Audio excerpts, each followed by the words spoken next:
Racist or not? A Whole Foods in Long Beach has partnered up with a controversially named Asian restaurant that has most people on social media shooked. Yellow Fever sells rice and noodle bowls and is supposedly like an Asian Chipotle, although you really wouldn't know it from the name. Netizens went nuclear on Wednesday after the opening was announced on Twitter, hurling accusations that its name is both racist and unappetizing.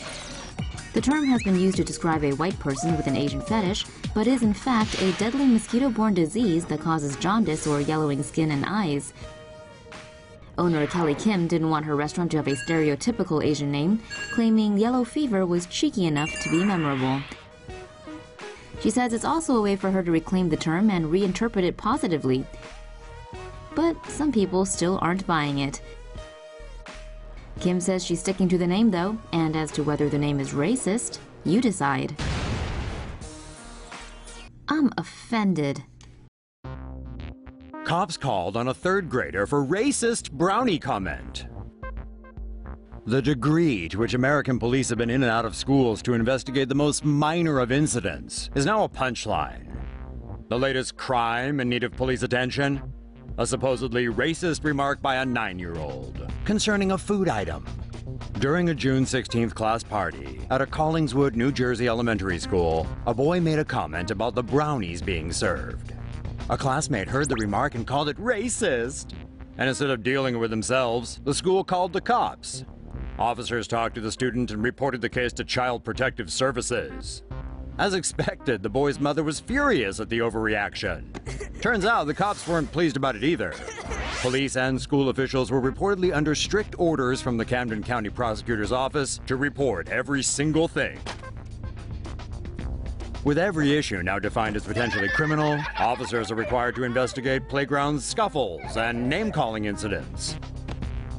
More than 200 angry parents have signed a petition to stop the increased police involvement in Collingswood schools, prompting the mayor and head prosecutor to cite a misunderstanding on the policy terms.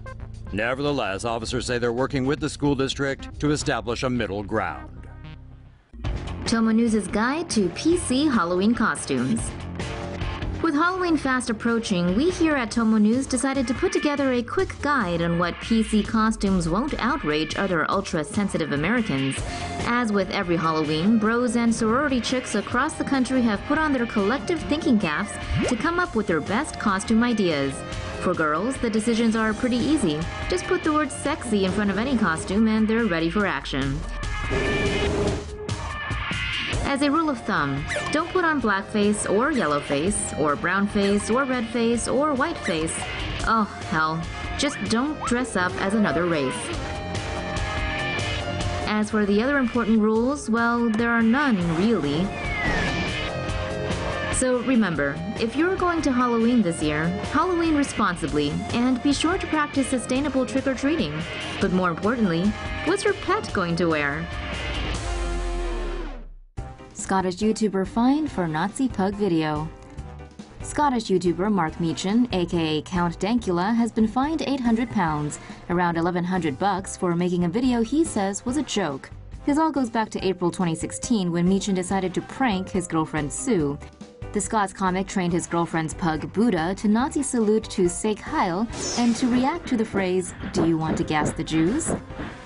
Dankula published footage of the canine to YouTube where it went viral. Some found it funny, some didn't. Reportedly, he says the phrase "gas the Jews" 23 times, and that's the part people found offensive, and the law took issue with. According to the BBC, Meechan said the joke was the juxtaposition of having an adorable animal reacting to something vulgar.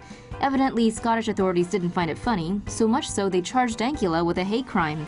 After a 2-year court case, on Monday the judge found Dankula guilty of making a grossly offensive video that contained menacing anti-Semitic and racist material. Concerningly, the prosecution pointed out that the context of the video wasn't to be decided by Meechan, but by the court. Context is central to comedy. Dankula's joke was found to be grossly offensive under the UK Communications Act 2003, Section 127.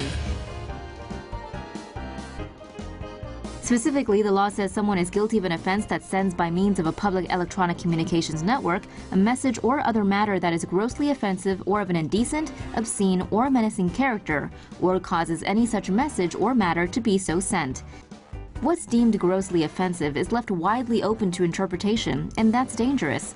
Meechin received support from all fields, including from comedian Ricky Gervais, satirist Jonathan Pie, YouTuber Philip DeFranco, as well as writer and activist Maajid Nawaz, Infowars' Alex Jones, and also ex-English Defense League leader Tommy Robinson. The Dankula case sparked debate around free speech in the UK, but maybe the talk show host Maajid Nawaz puts it best. Speaking on Meechin's guilty verdict from last month on his UK radio show on LBC, Nawaz said the video was unfunny, but defended Meechin's right to free speech.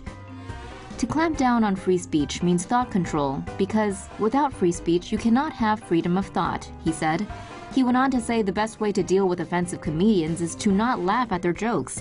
Nawaz also pointed out that the Nazis would have acted in a similar fashion by sentencing Meechin for his joke. And they may have almost done so to another guy during World War II. In 1941, a Finn was investigated by the Nazis for insulting Hitler because his Dalmatian raised a paw whenever the dictator was mentioned. According to the BBC, his wife was anti-Nazi German. The Nazis dropped the case due to a lack of evidence. Offensive language ban coming to Xbox. Online Xbox gamers who curse run risk of a ban, according to new rules from the Microsoft-owned service. Discovered by blog Professional Troublemaker, new terms of service says use of offensive lingo could see you banned or even the loss of your account, and it doesn't stop at Xbox. Publicly showing or sharing inappropriate content or material via Xbox or another Microsoft service could have them look at your stuff.